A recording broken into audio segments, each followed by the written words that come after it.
Bonjour, voici quelques éléments pour essayer de comprendre la crise économique à venir, comprendre ce qui nous arrive, comprendre ce qui nous arrivera, et puis commencer à préparer aussi des transformations du système économique, sachant que les réponses qu'on apportera aux crises auxquelles on va avoir faire face dans les semaines et les mois à venir conditionneront en partie, voire en grande partie, l'avenir économique des années que nous avons devant nous. Alors commençons bien, par le commencement, l'arrivée d'un virus en Chine qui a pour effet, par l'intermédiaire du confinement, de baisser la production chinoise, ce qui a immédiatement pour effet de perturber, par l'intermédiaire des chaînes de production qui sont aujourd'hui mondialisées, la production dans l'Union européenne et en France.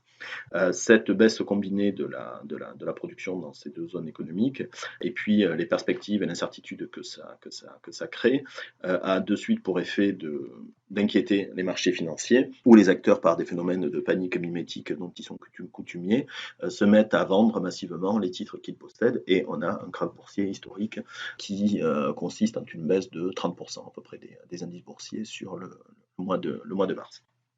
Ceci est en partie solutionné par l'intervention des banques centrales qui, comme dans ce genre de situation, mettent à disposition très massivement des liquidités pour les banques. Suite à cela, le virus arrive maintenant directement dans l'Union européenne et a les mêmes effets qu'en Chine, c'est-à-dire que par l'intermédiaire du confinement, la production s'arrête en grande partie. Selon l'INSEE, la production a diminué de 35% au mois de mars en France par rapport au mois de mars 2019. Ceci a pour effet, évidemment, de générer beaucoup de chômage. 5 millions de gens aujourd'hui en France sont au chômage partiel. Il y a un autre canal de diffusion de la crise qui passe par les marchés pétroliers. La baisse de la production, l'arrêt des économies européennes et chinoises, et puis maintenant américaines, a pour effet de baisser considérablement la consommation de pétrole, ce qui a pour effet de faire chuter ces prix, ceci étant accentué par des jeux géopolitiques autour notamment de la Russie et de l'Arabie saoudite.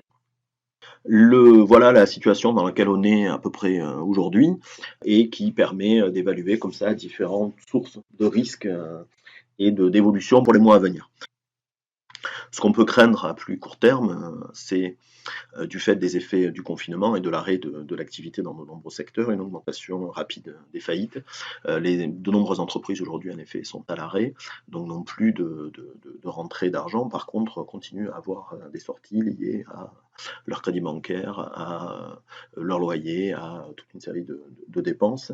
Et malgré les dispositifs de l'État qui ont été mis en place, il est très probable que nombre d'entre elles n'auront pas la trésorerie pour faire face à ces différentes dépenses, et que donc elles devront déposer le bilan dans les semaines ou les mois à venir.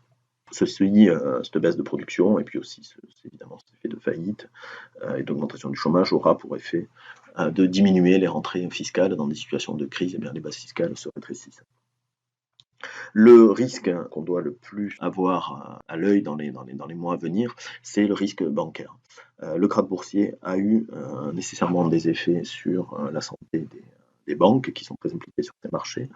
Le prix du pétrole, la baisse du prix du pétrole aura des effets aussi très importants s'il se poursuit sur les entreprises pétrolières américaines de pétrole de schiste qui se sont développées de façon massive ces dernières années, mais qui produisent à un niveau de coût de revient qui est d'environ 50 $ le baril. Aujourd'hui, le prix de celui-ci est passé de 60 à 20-25 $ sur les marchés. Autant dire qu'à ce prix-là, quasiment aucune entreprise américaine n'est rentable. Et ces entreprises sont développées à grand renfort de crédit par des acteurs bancaires américains, ce qui fait que si elles devaient faire faillite, elles emporteraient avec elles les banques américaines. Un autre risque extrêmement important lié au secteur bancaire, c'est que les faillites dont nous parlions tout à l'heure entraînent une explosion des dettes privées, des bulles de dettes privées accumulées depuis des années. C'est là un risque mondial qui est identifié par de nombreux économistes depuis maintenant 4 ou 5 ans. Les grandes quantités d'argent qui ont été créées suite à la crise des subprimes sont allées financer à crédit des activités, de nombreuses activités, et ont créé des bulles de dettes privées qui pourraient très bien exploser sous l'effet de la crise. C'est un des endroits, un des points à surveiller de près. Alors, ces phénomènes de crise, comme toujours, ont des effets de retour, c'est-à-dire qu'une crise bancaire aura nécessairement un effet retour sur l'économie réelle. Pourquoi? Parce que quand les banques sont en crise, eh bien, elles arrêtent de faire leur métier, c'est-à-dire de prêter de l'argent, et donc on assiste dans ce cas-là à une baisse des investissements, puisque les entreprises n'ont plus d'accès au crédit. Quand des entreprises font faillite, eh bien, ça signifie que d'autres entreprises perdent des clients et donc à leur tour peuvent être en situation de faillite. Cette baisse de la demande aussi se voit du côté du chômage, c'est-à-dire que des gens qui perdent leur emploi, même si des revenus de remplacement sont mis en place, ils ne sont pas à la hauteur des salaires initiaux. Et donc, l'augmentation du chômage se traduit par une baisse de la consommation et donc une baisse de la demande. Donc, ça, ce sont des effets en interne assez classiques finalement, des effets de dépression économique, qui seront renforcés par des effets externes. En effet, la pandémie est mondiale, le virus est en train de se diffuser au niveau mondial et donc eh bien, les entreprises européennes et françaises perdront nécessairement des clients à l'international. Et donc, on aura une baisse de la demande également venue de l'extérieur. Dans des situations comme ça où la demande privée s'effondre, c'est-à-dire où il n'y a plus de dépenses privées, la seule solution qu'on a, c'est l'intervention de l'État. L'État qui, déjà, on le voit, intervient pour essayer d'éviter au maximum les faillites par l'intermédiaire du manque de trésorerie, on le dit, des entreprises. Ceci a pour effet nécessairement d'augmenter les déficits publics. La prise en charge du chômage augmente aussi les déficits et puis la baisse des rentrées fiscales a évidemment le même effet.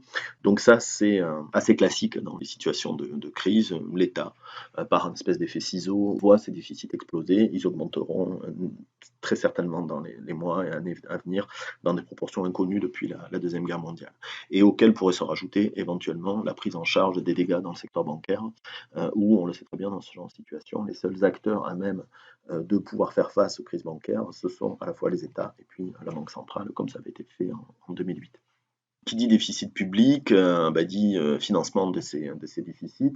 Le premier canal de financement évident, c'est celui d'augmentation de la fiscalité. C'est-à-dire que l'État retrouve des ressources, alors ressources autres nécessairement, parce qu'il est très peu imaginable dans une situation comme ça de crise d'augmenter la fiscalité, notamment sur la consommation, la TVA notamment.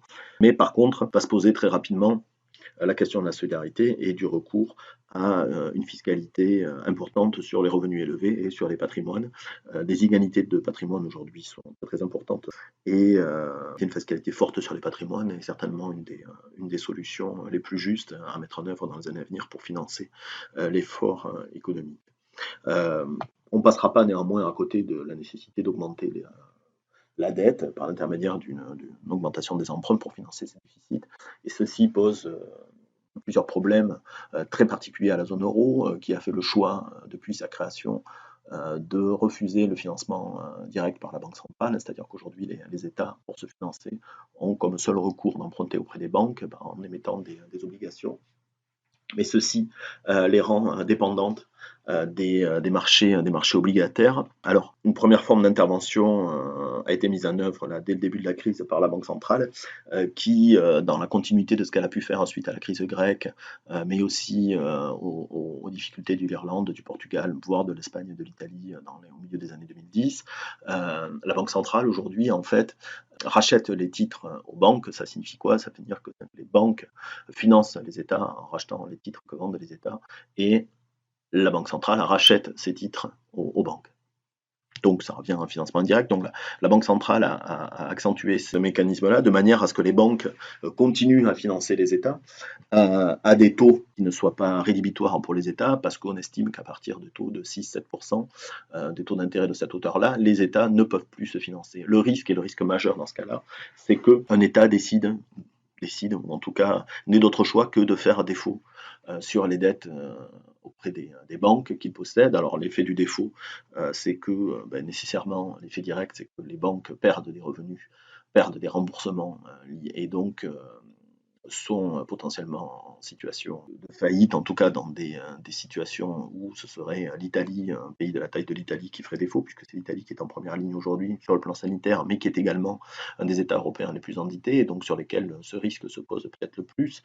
Et puis par ailleurs, quel est l'intérêt pour un pays de faire défaut sur ses dettes en euros? C'est qu'à la fois, il peut évidemment diminuer le montant, mais s'il fait ça, c'est pour récupérer sa souveraineté monétaire. Et prenons l'exemple de l'Italie. L'idée, ça serait que l'Italie récupère sa banque centrale, récupère sa monnaie, pour pouvoir fabriquer de la monnaie, imaginons qu'elle revienne de la lire pour prêter directement à l'État italien, ce qui lui permettrait de financer ses déficits.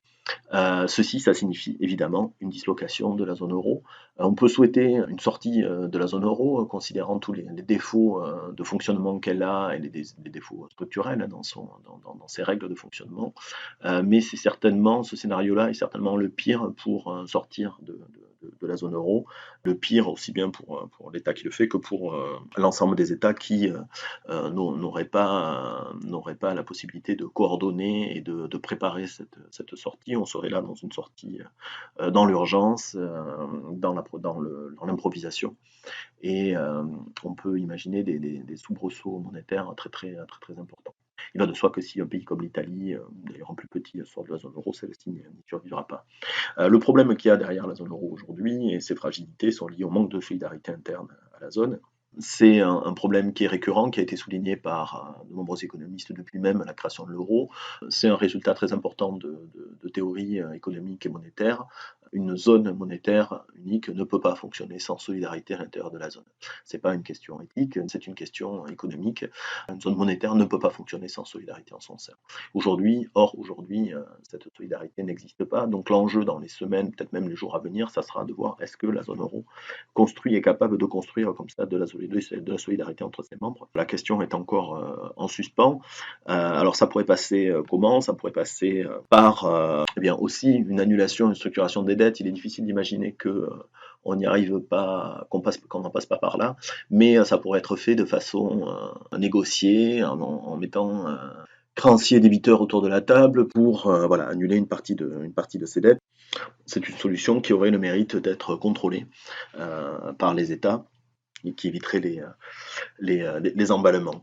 Ceci peut être fait par un financement direct de la Banque centrale. La Banque centrale pourrait, là il faudrait changer les traités, mais financer directement les États, mais pourrait aussi annuler tout simplement les remboursements de dettes qu'elle possède déjà. C'est-à-dire, comme j'expliquais tout à l'heure, la Banque centrale rachète les titres de dette des États aux banques, elle en a beaucoup aujourd'hui dans son bilan, il suffirait qu'elle dise qu'elle ne renonce au remboursement de ces dettes pour diminuer, pour annuler une grande partie des dettes que doivent les États aujourd'hui. C'est ce qu'on appelle un processus de monétisation de la dette. Mais surtout, politiquement, ce qui serait le plus important, c'est que les Européens s'entendent sur des mécanismes d'emprunt communs. C'est tout ce qui est en débat aujourd'hui autour de l'idée des Corona Bonds, Eurobonds, par l'intermédiaire autrement du mécanisme européen de stabilité qui a été mis en place suite à la crise grecque. Le gros défaut de ce mécanisme, c'est que les prêts qui y sont faits sont associés à des conditionnalités, très fortes conditionnalités, qui sont les politiques d'austérité désastreuses qui ont été mises en place, par exemple en Grèce. Et évidemment, l'Italie a dit qu'elle refusait de demander de l'argent par l'intermédiaire de ce mécanisme et d'avoir affaire à ces politiques d'austérité. Donc voilà là un endroit extrêmement important à surveiller, mais qui va se jouer dans les semaines à venir. En résumé, où la zone euro est capable de mettre en place des mécanismes de solidarité pour financer ses problèmes de déficit public, ou alors elle n'en sortira pas vivante. Alors, on a identifié, pour en résumer, on a identifié un risque très important à surveiller de près, c'est celui de la contagion au secteur bancaire de la crise qui est actuellement dans le secteur réel. On a identifié aussi les acteurs principaux pour faire face à cette crise. C'était dans un premier niveau l'État, qui est à la fois en première ligne sur le plan sanitaire, on le voit, mais qui est en première ligne aussi sur le plan économique. Donc ceci amène évidemment à revisiter très fortement par rapport aux politiques de ces dernières années, la place de l'État dans l'économie. Est-ce qu'il y aura un retour libéral après, ce qui est jamais